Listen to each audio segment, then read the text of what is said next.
I never used to care about this until I got older. I remember there was this one kid in college that gave this presentation, and the moral of his story was about the value of knowing about your family's cultural background and making a conscious effort to connect to it. And at the time, I remember thinking, I don't really care so much about that. I don't want to dwell on the past, and I prefer to just look forward into the future. But as I've gotten older, I've not only started to see the value in connecting to my family's cultural background, I've also found myself just naturally more curious about it.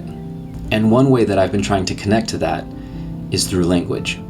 I'm what some people might call a no sabo kid, which is essentially a Latino who doesn't speak Spanish fluently. But little by little, I've been improving my Spanish, mostly through traveling to places like Mexico, Peru, or Spain.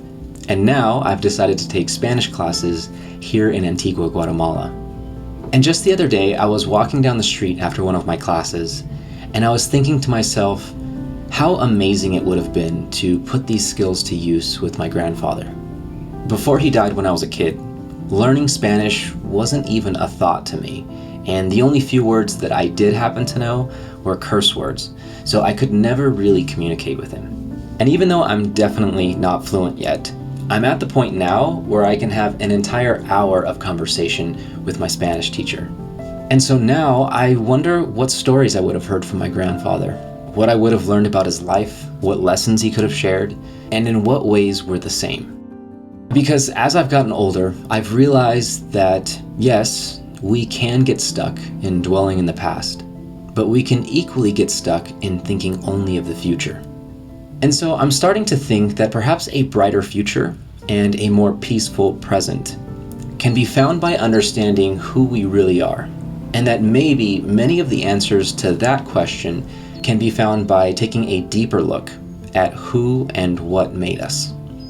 And so while I may not be able to speak with my grandfather anymore, I'd like to think that by learning his language, by rewiring my brain for that mode of communication, something inside of me, something inside my soul or my spirit is bringing me just a little bit closer to him, to my grandmother, to that side of my family, and ultimately to myself.